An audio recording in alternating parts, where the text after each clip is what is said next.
오늘 우리가 함께 볼 하나님의 말씀 시편 39편 7절 한 절 말씀입니다. 구약 성경 시편 39편 7절입니다. 우리 한 목소리로 합독하도록 하겠습니다. 주여, 이제 내가 무엇을 바라리요? 나의 소망은 주께 있나이다. 아멘. 아멘. 오늘날 우리는 정말 복잡한 시대에 살고 있는 것 같습니다. 그렇죠? 특히나 영적인 것을 추구하기에는 너무나 어려운 시대입니다. 그 이유는 뭐냐면 너무나 복잡하게 그 영적인 추구를 방해하는 일들이 많기 때문에 그래요. 과거에 조금만 거슬러 올라가도 이 인터넷이나 이런 것들이 발달하기 전의 시대에서는 우리가 서로 얼굴을 맞대고 또 어떤 상황들에 있어서 직접 해야 하는 아날로그적인 그러한 시대에 살았죠. 그래서 많은 일들이 직접 처리하는 건 일들이었는데, 지금은 다 미디어나 여러 가지 디지털적인 그런 것들로 가득 차가지고 이제 가상현실이라고 하면 하나님의 나라 그러면 가상현실처럼 느껴지는 그런 것들이 돼 있죠. 많은 종교적인 다원화되어 있는 많은 종교들이 분포되어 있는 곳도 있지만, 그건 고대로부터 지금까지 이어져 내려오는 것들이지만, 이 종교성을 방해하는 과학적인 발달들이 더 이상 우리를 하나님의 나라를 소망하거나 그 나라에 가까이 가는 것을 쉽게 허용해주지 않는 그런 시대입니다. 그래서 어떤 위로나 어떤 소망을 품는다고 했을 때도 우리는 하나님의 위로나 하늘의 위로를 생각하지 않고 당장에 우리가 생각하는 삶의 이렇게 충족이나 여러 가지 관계적인 위로 안에서 그 모든 것들을 해결하려고도 합니다. 그래서 오늘 본문의 시편 39편의 다윗의 그러한 시편을 통해 가지고 우리가 진정으로 바라야 하는 게 무엇인지, 우리가 진정으로 소망해야 하는 것이 무엇인지를 좀 잠시 살펴보려고 합니다. 여기서 이제 바람이라고 제가 이렇게 바람과 소망을 주께 두는 자 이렇게 했는데, 이 바람이라는 것은 부는 바람이 아니라 우리가 간절히 원하는 소원에 대한 이야기입니다. 바램이라고 우리가 이야기하는데 그거는 표준어가 아니고 바람이 표준어입니다. 그렇게 이해하시면 되겠어요. 시편 39편 다윗의 시는 다윗이 좀 아팠을 때 지어진 것 같습니다. 마지막 절에 건강의 회복에 대한 이야기를 좀 하죠. 그리고 심각한 다른 사람들과의 관계 안에서 굉장히 큰 갈등과 또한 고난을 겪고 있었던 것으로 추측이 됩니다. 악인들의 조롱은 끊임없이 다윗을 따라다녔고, 다윗이 추구하는 신앙과 반대로 사람들의 생각에 그 다윗을 공격하는 일들이 굉장히 많았습니다. 그래서 너희 하나님이 어디 있어? 라고 조롱하는 일도 흔하게 일어났고, 다윗의 삶을 보면 사울 왕에게 쫓겨다녔었고, 또한 여러 가지의 상황 속에 전쟁을 치러야 했던 아들 압살롬의 반역 안에 아들의 반역 때문에 도망가야 하는 그런 진짜 문제들이 막 연결이 돼서 굉장히 고단했던 그러한 삶이지 않았는가 생각을 합니다. 우리는 신앙생활을 하면 뭔가 승승장구하고 별일 없는 것을 생각합니다. 그러나 성경에서 기록되어 있는 많은 믿음의 사람들은 믿음을 선택했기 때문에 굉장히 고난 속에서 정직함을 지키려고 애써 살아갔던 것들을 보게 되죠. 오늘 본문의 다윗의 고통은 이러한 겁니다. 악인들 앞에서 입술로 범죄하지 않기 위해서 입을 꽉 다무는 침묵을 결심하죠. 1절과 2절입니다. 내가 말하기를 나의 행위를 조심하여 내 혀로 범죄하지 아니하리니 악인이 내 앞에 있을 때에 내가 내 입에 재갈을 먹이리라 하였도다. 내가 잠잠하여 선한 말도 하지 아니하니. 이게 다윗이 결정한 그런 어떤 결정이었습니다. 악인들이 앞에 있다 할지라도 내가 죄를 짓지 않기 위해서 입을 다물겠다 라고 이렇게 했는데, 2절 후반절 보니까 입 다물고 있으니까 근심이 더 쌓입니다. 속에 불화가 여기 안에서 불덩어리가 왔다 갔다 하는 거죠. 3절입니다. 내 마음이 내 속에서 뜨거워서 작은 소리로 읊조릴 때 불이 붙으니 나의 혀로 말하기를. 그러니까 참아보려고 했는데 도저히 참을 수가 없는 겁니다. 왜냐하면 악인들의 조롱은 하나님이 어디 있냐고 하나님을 부정하기도 하고, 다윗의 정직함을 부정하기도 하고, 또 다윗의 연약함을 틈타서 다윗을 넘어뜨리려고 하는 그들의 그 악함 앞에 애초에 그냥 좋은 말도 안 하고 선한 말도 안 하고 입을 다물려고 했더니 속에서 불이 나는 거죠. 그래가지고 작게 그냥 하고 이야기를 하기 시작하니까 이 속에서부터 작은 말이 시작하니까 나중에는 불 붙어가지고 막 이제 혀로 말하기를 시작했다는 겁니다. 근데 여기에 막 견디지 못할 거기에 다윗은 이러한 이야기를 합니다. 4절이죠. 여호와의 나의 종말과 연한이 언제까지인지 알게 하사 내가 나의 연약함을 알게 하소서. 너무 고통스러운 겁니다. 견디기가 힘들어요. 그러니까 언제까지입니까 주님? 차라리 나에게 나의 그냥 살아갈 수를 알게 하셔서 내가 언제 죽을지 안다면 내가 이 고통에서 언제 끝나겠지라고 생각할 수 있지 않겠습니까? 라고 하는 그러한 이야기를 하나님 앞에 쏟아냈다는 것이죠. 혹시 진짜 힘에 겨운 것 앞에 그런 절망적인 마음을 품어보신 적은 있으십니까? 그렇다면 오늘 다윗의 이야기 가운데 소망을 발견하셔서 여러분들의 절망이 하나님을 향한 소망으로 바뀌시길 주님으로 축복합니다. 우리가 가끔은 입 다물고 있으면 될 것 같다는 생각이 들 때도 있습니다. 차라리 말 않고 있으면 더 나을 텐데 라고 이야기를 하는데 그렇게 버티기에는 되지 않는, 버티고 있기에는 너무 힘든 때도 있지 않습니까? 그러면서 이 다윗은 이러한 어떤 고통 앞에서 두 가지의 허무함을 발견합니다. 첫 번째는 5절에 나와요. 주께서 나의 날을 한 뼘 길이만큼 되게 하시매 나의 일생이 주 앞에 없는 것 같다 라는 이 첫 번째 인생의 허무함에 대한 이야기를 합니다. 우리는 인생이 굉장히 긴 것처럼 착각을 합니다. 그렇죠? 대부분의 사람은 짧은 인생을 영원한 기회인 것처럼 생각을 합니다. 그래서 이 찰나의 시간이나 좀 더 길어진 10년이나 20년, 30년, 100년의 시간이 긴 것처럼 여겨지지만 이 히브리어 원어를 보면 한 뼘이라는 것은 굉장히 짧은 단위를 의미합니다. 이 하나님이 보시기에는 한 뼘도 안 되는 그런 인생이라는 거예요. 그리고 스스로를 딱 봤더니 자기 스스로 보니까 나의 일생이 주님 앞에 없는 것 같은 먼지 같은 존재들한 겁니다. 주님 앞에 보니까 별로 의미가 없어요. 위대하다 생각하고 왕이라 생각해도 하나님 앞에서는 별것 아니더라는 겁니다. 인생의 허무함, 인생에 가진 길이의 허무함이나 주어진 가치의 그런 어떤 허무함들이 있더라는 거죠. 여기 이제 인생을 살아오며 벌써 노년의 때, 황혼의 때 이제 접어드신 우리 어르신들이 있지 않습니까? 근데 이 시간들을 뒤돌아보면 얼마나 길던가요? 금방 지나가 버리는 그런 이야기죠. 정말 눈 깜짝할 새에 지나가 버리는 그런 이야기가 되고 말죠. 그래서 이 다윗은 나의 종말과 연한이 언제까지인지 알게 하사 내가 나의 연약함을 알게 하소서 했더니 주께서 나의 날을 한 뼘 길이만큼 되게 하시매 나의 일생이 주 앞에서 없는 것 같구나. 내 연약함은 주님 앞에서 보잘것없는 먼지 같은 존재구나 라는 것을 이야기를 한 거죠. 그러면서 두 번째 허물을 이야기합니다. 그것은 뭐냐면 사람은 그가 든든히 서 있는 때에도 진실로 모두 허사일 뿐이니이다. 진실로 각 사람은 그림자같이 다니고 헛된 일로 소란하며 재물을 쌓으나 누가 거둘는지 알지 못하나이다.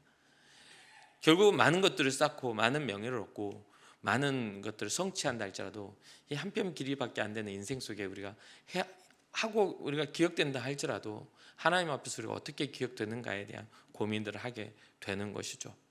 우리가 아무리 건강한 장수를 해도 시간과 죽음 앞에서는 모두가 동일하게 주님 앞에 설 수밖에 없는 그런 존재죠. 영원하지 않은 인생 가운데 바라는 것이 하나님이 없는 다른 것들이라면 그것은 무조건 허무로 결론 지어질 수밖에 없다는 것을 이야기해 주죠.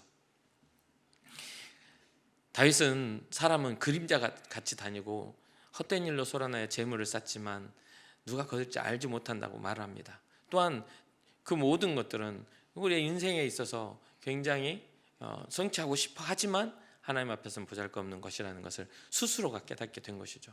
더 많은 재물, 이 모든 것들이 우리에게 더 좋은 안정감과 미래를 보장하는 것 같지만 하나님의 바람이 불어와서 시대적인 보호를 우리에게 하지 않는다면 우리는 언제나 불안 요소 안에 살아갈 수밖에 없는 연약한 존재라는 것을 우리 잊지 말아야 되는 것이죠.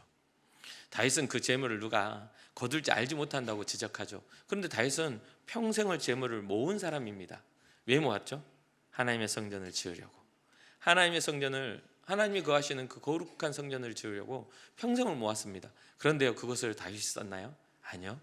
다윗의 때에 하지 못하고 아들의 때, 솔로몬의 때에 성전을 짓게 되죠. 그러니까 이미 다윗은 이때부터 알고 있었던 것 같습니다. 사람이 계획할지라도 걸음을 인도하시는 하나님이시라는 그 영적 지혜가 다윗에게 있었던 것이죠. 우리는 많은 것들을 소유하지만 하나님의 영광을 위해서는 구별을 한 것들이 적습니다. 그것은 세상에서 그냥 허무로 끝나는 아무 의미 없는 물질에 불과하죠.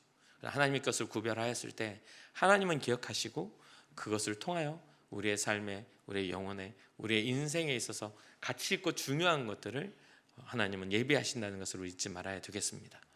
그래서 그 어떤 이들은 그렇습니다. 돈이 아까우니까 꼭 하나님께 돈을 드려야 됩니까? 하나님 돈이 필요하신가요? 맞아요. 하나님 돈이 필요하신 분이 아닙니다. 그러나 그 일을 행하는 우리에게는 필요합니다. 왜 그러냐면요, 어려운 자들에게 손을 내밀 때 먹을 것이 손에 쥐어져 있어야 되기 때문에 그렇습니다. 힘에 겨운 사람, 눈물 나는 사람들 위로할 때 그들의 눈물과 힘의 겨움이 대부분이 육신에 속해 있기 때문에 그렇습니다. 그것과 함께 영의 구원을 위한 복음이 우리의 입술과 우리의 삶에서 나타나야만 하나님의 영광이 나타나기 때문에 그렇습니다. 누군가가 배고픈데 배불리 먹으라, 성경이 나오는 거죠. 근데 배불리 먹으라는 것 때문에 우리가 말한다고 배불러집니까? 절대로 그럴 수가 없죠. 부족한 음식을 그에게 손을 내밀어 먹을 것을 공급할 때에 그가 배불러질 수가 있는 것이죠.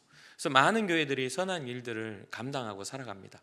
지금은 사회복지적인, 우리 국가의 사회복지적인 부분들이 다 사회성으로 쫙 사회복지로 이렇게 넘어갔지만 사실 이 땅의 복지의 시작점은 교회입니다. 많은 곳에서 선교, 어린이집 많이 들어보셨죠? 그리고 모든 요양원이나 또 여러 가지의 복지시설들은 대부분 지역 아동센터, 한 20 몇 년 전에 지역 아동센터가 시작할 때에도 그때 바로 교회가 그 일을 감당했었던 것이죠. 그러한 것들이 이제는 사회복지적인 차원에서 이렇게 많은 것들이 확대되었죠. 우리의 모든 이 나라에 새벽을 깨웠던 그런 모든 종소리도 교회의 종소리였습니다. 그렇죠? 새벽정이 울렸네, 새아침이 밝았네, 매일 아침 울려지는 그런 차인벨과 종소리가 어디에서 울려 퍼졌냐 이 말입니다. 그런데 재미있게도 며칠 전에 제가 제 아내한테 그랬어요. 우리나라는 점점 주께서 행하셨던 일들이 사라져가는 시대가 된 것 같다. 모든 흔적과 흔적 속에 믿음의 흔적들이 있는데 이게 그 믿음의 흔적들을 다 사회는 없어지게 만듭니다. 이제는 모든 교회가 했던 사회적인 그런 선한 일들을 사회가 가져가서 복지라는 이름으로 모든 걸 빼앗아가고 교회 이전의 교회를 기억하지 못하게 만드는 시대가 돼가고 있다는 것이죠. 그런데 재미있게도 교회가 그 해야 할 힘을 잃어가고 있습니다. 이제는 사회가 다 해주는데 우리가 꼭 해야 돼? 라고 생각하는 교회 안에 하나님을 향한 신앙과 사명을 잃어버린 성도들이 신앙자라는 이름으로 이 자리에 앉아 있다는 것이죠. 그래서 이제는 예배라는 것은 하나님께 드려지는 산 제사로, 구약시대는 제사요, 지금 신약시대는 예배로 되어 있는 건데 제사에는 모든 제물이 있는 겁니다. 그렇죠? 우리 목사님 말씀하셨던 것처럼 이 헌금은 예물입니다. 제물이 아닙니다. 성경이 말하는 제물은, 산 제물은 우리입니다. 우리를 주님 앞에 드리는 거예요. 그게 우리가 주님께 드릴 영적 예배라고 성경은 이야기하고 있죠. 그런데요, 오늘날에는 주님 앞에 예배하러 오는 것이 아니라, 예배를 드리러 오는 것이 아니라 예배를 보러 오는 사람들이 많아졌습니다. 주님 앞에 예배를 보기 때문에 어느 장소든 어느 때에든 보기만 하면 된다는 생각을 하고 있는 것이죠. 그래서 유튜브 시청으로 예배를 봅니다. 어떤 교회가, 어떤 성가대가 잘하는지 채널을 돌려가며 그 교회를 찾고 있는 예배 구경꾼들이 많아지고 있는 것이죠. 그리고 그 숫자가 많아지니까 그것도 예배라고 신학적인 그런 것들을 해가지고 예배에 대한 그런 개념을 다시 세웁니다. 그런데 잘 생각해 보십시오. 예수님이 분명히 말씀하셨죠. 주여 주여 하는 자마다 다 천국에 오는 사람이 아니다. 그럼 어떤 사람이 천국에 가는 사람들입니까? 아버지의 뜻대로 행하는 자. 행함의 열매가 맺어지지 않는 믿음은 다 죽은 겁니다. 하나님 아버지의 뜻대로 행할 때 먼저 하나님을 사랑하십시오. 그리고 둘째는 이와 같이 내 이웃을 내 몸과 같이 사랑하라는 복음을 전하는 강령입니다. 하나님의 사람으로서 영성과 또 인성이 함께 가는 것이죠. 이기적인 사람은 절대 천국에 갈 수 있다 없다? 없습니다. 그건 우리가 가고 싶은 소망일 뿐이죠. 우리가 가고 싶은 소망을 우리는 믿음이라고 착각하면 안 됩니다. 인정받고 싶은, 위로받고 싶은 그 소망이 믿음이라고 착각하면 안 됩니다. 그래서 대부분 사람은 그렇죠. 잘못하고 내가 그럴 이유가 있었어. 아, 그랬어. 우리는 인정해 줄 수 있죠. 근데 그것을 하나님이 인정하시냐가 중요합니다. 심령을 감찰하시는 이가, 우리의 마음을 아시는 이가 우리의 신앙과 우리의 하나님을 향한 사랑을 알고 계시다는 겁니다. 그것을 잊어버리면, 그 존재 자체를 잊어버리면 우리는, 우리의 믿음은 하나님과 상관이 없게 됩니다. 아니, 여기서 벗어나서 딴 데 가서 비나이다 비나이도 믿음 아닙니까? 어디 가가지고 어떤 교회 안에 그렇더라고요. 자녀들이 안 나오는데도 이름은 적어놓으래. 지금 5년 안 나오고 10년 안 나오는데 이름은 적어놓으래. 그 불교의 연등 행사나 다를 바가 뭡니까? 우리 애들 이름 해가지고 띄워가지고 복을 비는 것과 다를 바가 뭡니까? 신앙은 이 자리에 나와 있을 때 신앙자라고 하는 거예요. 교회도 안 나오고 뭣도 아닌데 10년이 지나도 집 살아요. 집을 많이 사셨겠어요, 그냥. 예? 그러니까 이게 말이 안 되는 겁니다. 그건 우리끼리 인정해 주는 거잖아요. 우리끼리 인정해 주는 믿음은 신앙이 아닙니다. 하나님이 인정하셔야 돼요. 그래서 이 신앙의 고백, 이 7절에 나온 고백이 내 고백이 돼야 할 때 우리의 고민의 방향성이 달라지는 겁니다.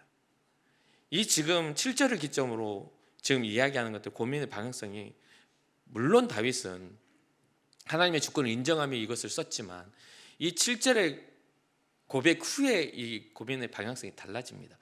8절에 그게 나오는 거예요. 먼저 어떻게 됩니까? 각 사람은 다 그림자 같습니다. 그림자 같이 다니고 헛된 일로 소란하면서 재물을 쌓아나 누가 거둘지 알지 못합니다. 그러한 어떤 허무에 대해서, 인생의 시간의 허무, 그 풍요의 허무에 대해서 두 가지를 이야기한 다음에 7절에 이런 말 하죠. 주여, 이제 내가 무엇을 바라겠습니까? 나의 소망은 주께 있습니다 라고 이렇게 고백하죠. 그러면서 8절에 뭐가 나와요? 나를 모든 죄에서 건지시옵소서. 회개가 나와야 됩니다. 믿음 없이 억울해하고 악인들의 말에 참으려 했더니 막 승질이 나가지고 막 부글부글 끓어오르는 그런 심정에서 막 내가 입술이 막 저걸 어떻게 할까 이런 생각을 했던 그런 것들에서 회개가 나온 겁니다. 주님께 소망을 두었더니 먼저 내 죄를 용서해 주십시오. 우매한 자에게서 욕을 당하지 않게 해주십시오. 그들과 싸우고 그들과 무익한 변론을 해서 하나님의 자녀로서의 가치가 훼손되지 않게 해주십시오. 그런데도 불구하고요, 이게 첫 번째 침묵과 두 번째 침묵이 다릅니다. 내가 잠잠하고 입을 열지 아니함은, 회개한 후에 잠잠하고 입을 열지 않았답니다. 이전에 입을 열어서 지금 막 했잖아요. 근데 입을 열지 아니함은 주께서 일을 행하신 까닭입니다. 시므이가 오면서 아들 압살롬에게 반역에 의해서 헤브론에서 쫓겨나갈 때 시므이가 사울 왕의 그 친척인 시므이가 나오면서 돌을 던지고 먼지를 뿌리면서 막 저주를 합니다. 다윗에게 막 네가 사울의 집안을 다 죽여서 네가 저주를 받은 거다 하면서 막 쫓아오면서 막 계속 따라오면서 막 난리를 쳐요. 그때 다윗의 장군들이 저 개만도 못한 거 우리가 죽이겠다 하니까 다윗이 잠잠하라. 어찌 하나님이 하시는 일을 네가 가로막으려고 하냐. 저를 통하여 내가 하나님의 징계를 알게 됐다. 그러면서 잠잠하라 말합니다. 그러니까 뭐냐면 어떤 고난과 괴로움 앞에서 해석이 달라지는 일들이 일어납니다. 고난 앞에서 다윗은 지금 현재 주께서 일을 행하셨다고, 주의 징벌이 나에게서 주의 징벌을 나에게서 옮기소서. 난 지금 주님 앞에 징계를 받고 있는 아들입니다. 그러면서 주의 치심으로 내가 쇠망하였다라고 말하고 있는 거죠. 그는 주님의 뜻이 있다라는 겁니다. 주님의 뜻이 있다. 그러면서 주께서 죄악을 책망하사 사람을 징계하실 때 그 영화를 존먹음 같이 소멸하게 하시니 참으로 인생이란 모든 헛된 것뿐입니다. 다윗은 자기가 가지고 있는 모든 것들이 하나님의 징계 앞에 서니까 별것도 의미도 없는 그런 헛된 것뿐이군요 하면서 주님의 주권을 인정하게 됩니다. 그러면서 12절에 이렇게 말하죠. 여호와여, 나의 기도를 들으시며 나의 부르짖음에 귀를 기울이소서라고 하는 기도적 요청이 일어납니다. 우리 너무 우리 신앙을 단순하게 여기고 굉장히 간단하게 생각합니다. 사랑하는 성도 여러분, 우리는 실수하고도 주님은 당연히 용서하실 것이라고 생각하고 너무 뻔뻔하게 주님 앞에 섭니다. 이제 여러분들의 회개에 눈물이 메마르는 것들을 혹시 인지하십니까? 아니, 회개하는 것들이 너무 반복되다 보니 꼭 이걸 이렇게 계속 회개해야 돼? 라고 생각하는 그런 생각은 있지 않나요? 주님 앞에 나올 때 누군가 더 중요한 사람을 만나는 그런 만남보다 더 긴장감 없이 그냥 왔다 가는, 예배를 보러 가는 어떤 구경거는 되어 있지 않습니까? 어느 순간에 이쯤 했으면 됐지 라고 생각하는 그런 생각은 안 드시나요? 근데 우리가 알아야 될 것은요, 우리의 인생의 끝을 향해 달려갈수록 우리 주님을 만날 시간이 가까워진다는 겁니다. 우리가 알아야 할 것은 우리의 인생을 평가하시는 이는 사람이 아니라 하나님이시라는 것을 알아야 하는 것입니다. 그러니 사랑하는 성도 여러분, 이 다윗의 고백처럼 우리가 바라는 것이 주님께 있고 우리가 소망하는 것도 주님께 있어야 될 줄로 믿습니다. 헛된 바람은요, 헛된 바람은 참된 소망으로 전환돼야 합니다. 헛된 바람은 어떤 겁니까? 내가 이룰 수 있는 것, 내가 할 수 있는 일들, 내 능력이면 돼 라고 생각하는 일들입니다. 돈도 열심히 하면 더 잘 법니다. 제가 보니까 예수님 믿는 사람보다 안 믿는 사람이 부자가 훨씬 많습니다. 돈 많이 가진 사람 보면 그거 아십니까? 그러니까 제발 예수님 때문에 부자 되려고 하지는 마세요. 열심히 살면 부자는 됩니다. 좀 다른 사람보다 더 부지런하게 살고 더 기회를 얻으세요. 그러면 부자는 됩니다. 대신에 우리랑 다른 점은 우리는 우리의 부를 주를 위해 쓸 수 있는 신앙이 있지만 그들은 그들의 부를 자기의 만족과 쾌락을 위해 쓴다는 거죠. 이것은 잠시 잠깐 있다가 없어져 버릴 허무라는 겁니다. 잠시 후에 사라져 버릴 기대입니다. 이것에는 반드시 실망이 따라오고 반드시 허무함이 따라옵니다. 하나님이 인정하지 않는 모든 부와 명예는 아무런 의미가 없는 것이죠. 근데 참된 소망은 어떤 겁니까? 다윗이 왕으로서 명예에 있어도 그는 끝까지 소망하며 나갔던 건 주께서 하실 수 있는 일입니다. 이것은 참된 소망은 주님만 하실 수 있어요. 우리가 할 수 없어요. 내 안에 참된 소망이 일어나는 건 주님의 성령이 오셔야만 우리 안에 참된 소망이 일어납니다. 또한 주님의 소망은 영원히 변치 않습니다. 영원히 변하지 않는, 영원히 신실하신 하나님에 대한 신뢰가 성취되는 일입니다. 이는 영원한 평안과 기쁨을 약속한 성경의 약속이기도 하죠. 그러니 다윗의 소망은 주님에게 있었다는 것입니다. 어떤 것을 가져도, 어떤 것들을 성취해도, 어떤 고난 앞에 있어도, 어떤 괴로움이 있다 할지라도 그것을 온전하게 하실 이는 하나님이시다. 영원히 변하지 않으실 뿐만 아니라 우리의 짧은 인생을, 한 편밖에 안 되는 인생을 가치 있다 하시며 붙들어 주시고 헛된 세상의 그림자에서 벗어나 영원한 하나님의 영광의 생명으로 이끌어 가시는 분은 하나님이시다라고 이야기하고 있는 것이죠. 사랑하는 성도 여러분, 우리는 소망 되신 주님께 집중할 때 온전한 구원이 일어나는 그런 백성임을 잊지 마시길 주님의 이름으로 축복합니다. 나를 모든 죄에서 건지시며 우매한 자에게서 욕을 당하지 아니하게 하소서. 고난의 원인이 다윗은 자신의 죄악이라고 분명하게 인정합니다. 하나님께 용서와 회복을 간절히 바라며 자기가 완벽하고 자기가 의로운 자라 여기지 않고 주님 앞에 내가 불의한 자라, 하나님의 뜻을 온전히 알지 못한 자라 생각하며 주님의 용서를 구하는 그런 은혜가 있었던 것이죠. 그러니 바뀌어야 되겠죠. 이제까지는 우리의 삶의 억울함에 집중되어 있던 기도가 이제는 주님 앞에 우리의 삶을 되돌아보는 기도로 바뀌어야 되겠죠. 주님, 저를 긍휼히 여겨주세요. 저 이 죄인을 불쌍히 여겨주시길 원합니다. 인생은 모두가 그렇습니다. 모두 가야 될 길을 가는 거예요. 그 모든 가야 될 길을 그 가는 삶 속에 주님을 소유하는 여러분과 제가 되기를 주님으로 축복합니다. 마지막 끝으로 참된 소망을 주님께 두는 믿음의 삶이 되기를 주님으로 축복합니다.